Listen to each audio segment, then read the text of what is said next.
J'ai étudié le journalisme à l'IEX ici à Bruxelles. Je regardais des reportages, l'actualité, je regardais surtout BBC World et je voyais tous les reporters qui étaient un peu à gauche, à droite, partout dans le monde et j'avais vraiment envie de faire ça, quoi. Ouais. Et je voulais vous demander aussi, est-ce qu'une fois que vous y êtes, vous préférez vous concentrer sur l'aspect social ou plutôt politique des choses sur place?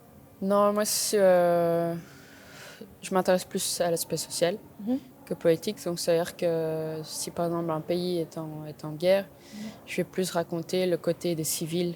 Ouais. Qu'est-ce qu'ils vivent pendant cette guerre, quelles sont leurs difficultés, mais quels sont aussi leurs moments de vie. Parce que malgré tout, quand il y a une guerre, les gens essaient de maintenir un certain rythme et d'avoir une vie, entre guillemets, normale. Quel pays vous a touché beaucoup?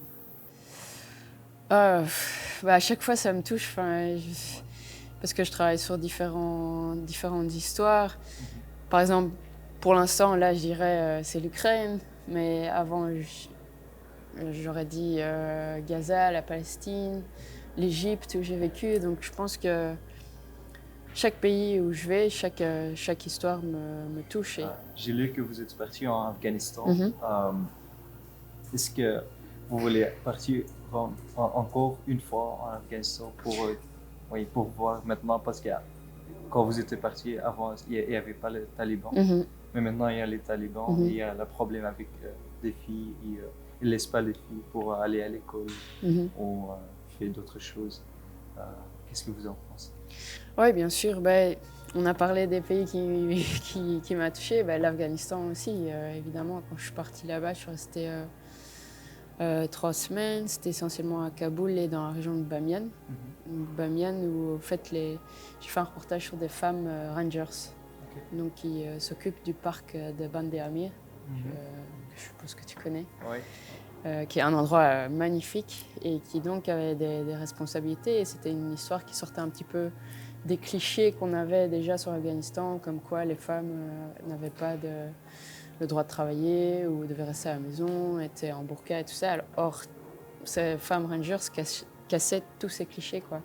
Maintenant, la situation en Afghanistan a changé depuis que les talibans ont repris le pouvoir et effectivement, je me demande au fait, ces femmes rangers que j'ai appris à connaître, qu'est-ce qui se passe pour elles maintenant?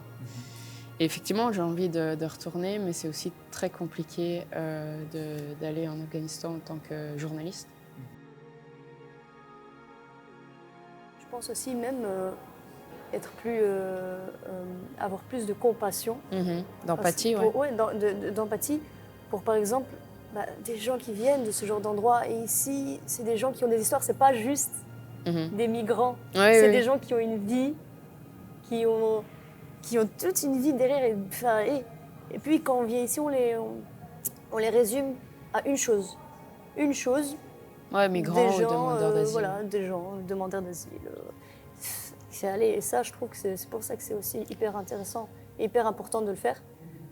Parce que oui, comme vous avez dit, chacun a droit à... Et on est heureux d'avoir droit à une vie comme celle qu'on a ici. Mais il ne faut pas oublier que c'est pas comme ça partout. Que c'est pas que... Voilà, enfin, j'aime dire ça, mais donc en fait, même ici, on n'est pas les mêmes. Et il faut accepter ça, il faut le savoir aussi.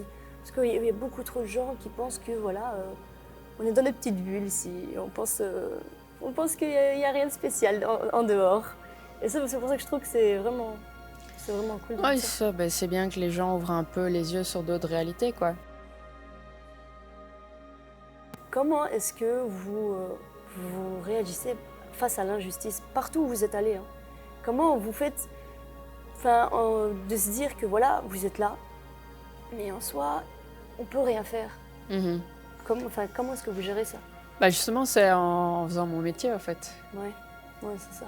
Parce que, voilà, moi-même, comme ça, je sais rien faire à part raconter ce qui se passe.